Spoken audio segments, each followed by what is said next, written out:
नमस्कार किसान भाइयों, हमारे चैनल खेती की दुनिया में आपका स्वागत है। आज हम प्याज की खेती कैसे करें कि किसान भाइयों को अधिक से अधिक मुनाफा हो।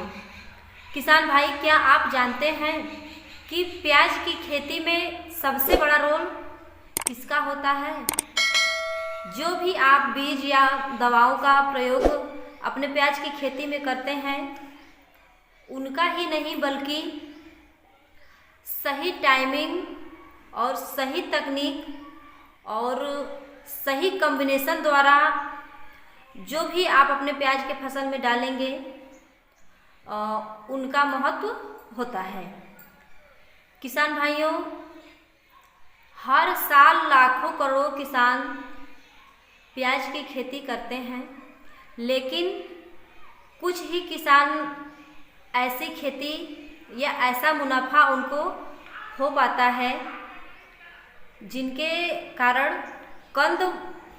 जिनका कंद बड़ा, वजनदार और चमकीला हो, जो कि मार्केट में आसानी से बिक जाए। और किसान भाइयों, वजनदार होने के साथ साथ भंडारण क्षमता भी रखे। अब ऐसा क्यों होता है? क्या उनके पास कोई अच्छी ज़मीन है, या फिर वो महंगी दवाओं का प्रयोग करते हैं या महंगी खाद का प्रयोग करते हैं, या उनके पास ऐसा कोई ज्ञान है जिनके कारण उनको प्याज की खेती में अधिक मुनाफा होता है? क्यों होता है ऐसा? क्योंकि किसान भाई, क्योंकि प्याज की खेती कोई साधारण खेती नहीं है, ये विज्ञान और रणनीति है। आज हम इसी वैज्ञानिक और रणनीति द्वारा खेती प्याज की करने के लिए हम सभी किसान भाइयों को साझा करने आए हैं कि प्याज की खेती किस वैज्ञानिक तरीके से किया जाए, किस रणनीति द्वारा किया जाए कि किसान भाइयों को अधिक से अधिक मुनाफा हो।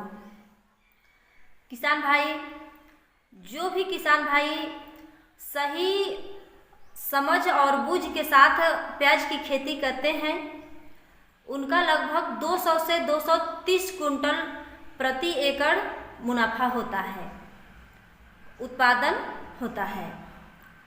अगर गलती हो जाए तो वही प्याज में रोग लगने लगता है, जैसे थ्रिप्स, फंगस का अटैक होने लगता है। कंद जो होता है वो छोटे बैठने लगते हैं, वजन में भी कम होता है। इसलिए किसान भाइयों, प्याज की खेती ऐसी खेती है जो कि बहुत ही ज़्यादा किसान भाइयों को मुनाफा देती है। और किसान भाइयों, एक गलती से किसान भाइयों की सारी प्याज की खेती जो है चौपट हो जाती है।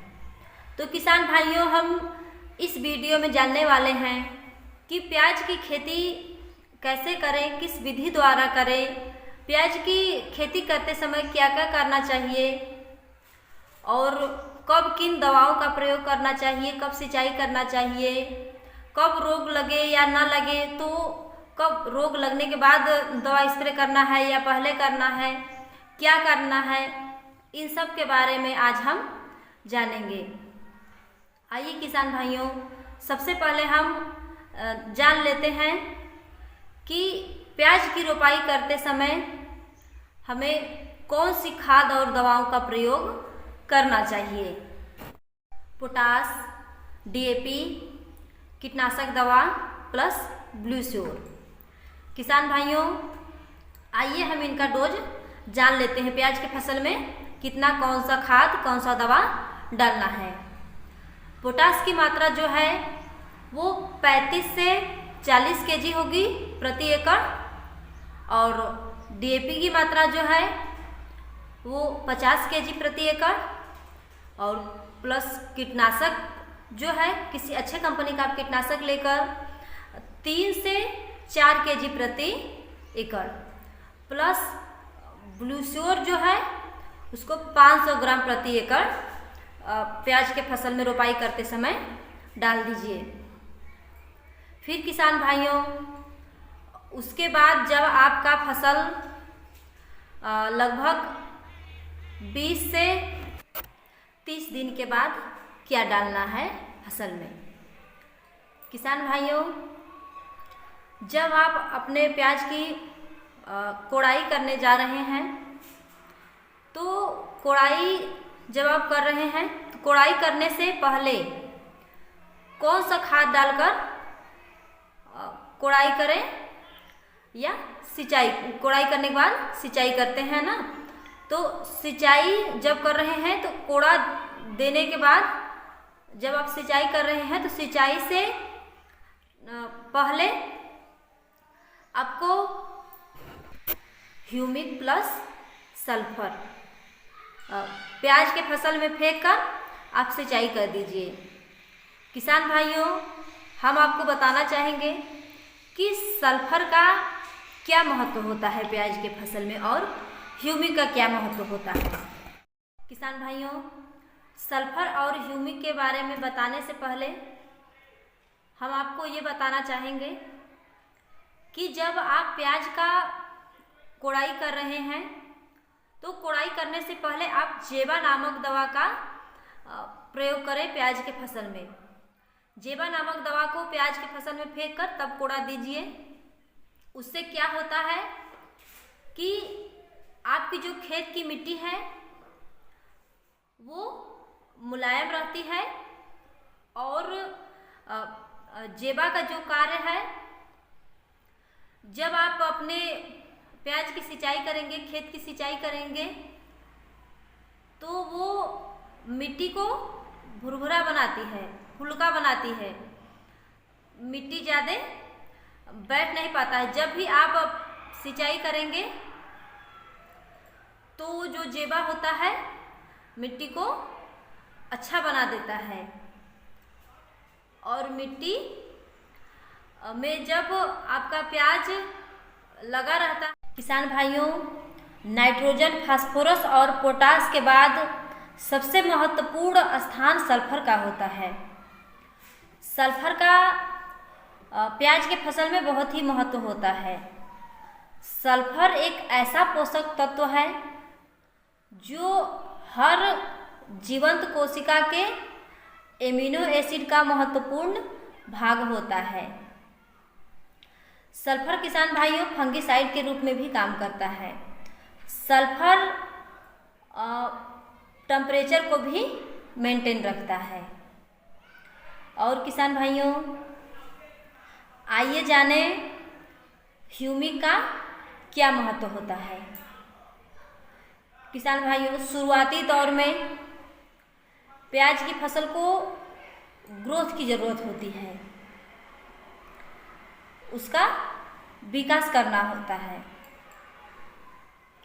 जब आप ह्यूमिक का प्रयोग प्याज के फसल में करते हैं तो उससे प्याज का ग्रोथ अच्छे से होता है और उसकी जो जड़ें हैं बहुत दूर दूर तक फैल जाती हैं, जिसके कारण कोई भी आप खाद, दवा या किसी भी फर्टिलाइज़र का फसल को देंगे तो वो उसे खींचकर, उसकी जब जड़ें दूर तक फैली रहेंगी तो उसे खींचकर फसल को देता है, जिसके कारण उसका विकास तेजी से होने लगता है।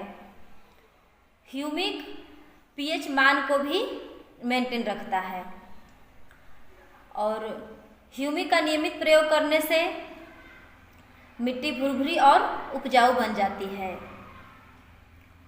और किसान भाइयों, ह्यूमिक के प्रयोग से क्लोरोफिल की मात्रा बढ़ जाती है, पौधे हरे भरे रहते हैं। किसान भाइयों, प्याज के फसल में रोग भी लगते हैं। प्याज का जो ऊपर का फोका हो वो सूखने लगता है, पर्पल ब्लाच लग जाते हैं। उनसे छुटकारा पाने के लिए क्या करना चाहिए, किस दवा का प्रयोग करना चाहिए कि जो प्याज में रोग लगे हैं वो समाप्त हो जाएं। जिस प्रकार प्याज में रोग लगते हैं, कभी ज़्यादा हो जाता है तो कभी कम हो जाता है, जिस प्रकार रोग लगे हों उस तरह का दवा डालना चाहिए। अगर हल्का रोग लगा है या थोड़ा थोड़ा पीलापन आ रहा है तो उसमें आप किसी हल्के फंगिसाइड का स्प्रे कर दीजिए, ठीक हो जाएगा। अगर प्याज में ज़्यादा पीलापन हो रहा है, ऊपर से ज़्यादा फोका सूख रहा है, तो उस कंडीशन में आप कोनिका दवा का भी प्रयोग अपने प्याज के फसल में कर सकते हैं। उसका स्प्रे करने से जो ऊपर से फोका सूख रहा है या पीलापन हो रहा है तो वो सही हो जाएगा। और ट्रिडियम दवा का भी प्रयोग आप प्याज के फसल में कर सकते हैं। और किसान भाइयों, आप प्याज की सिंचाई कितने दिन के अंतराल में करें? लगभग किसान भाइयों 12 से 15 दिन के अंतराल में प्याज की सिंचाई करते रहिए। जब किसान भाइयों आपके प्याज में जब गांठ बैठना शुरू हो जाए तो उस समय आप NPK का स्प्रे करें। NPK का स्प्रे करने से ये होता है कि फलों की जो साइज है या कंद की जो गांठें हैं, आपके प्याज के जो कंद हैं वो अच्छे से बैठेंगे, एक साइज के रहेंगे और शाइनिंग भी उनमें अच्छी रहती है। इसलिए किसान भाइयों NPK का छिड़काव करना ज़रूरी होता है।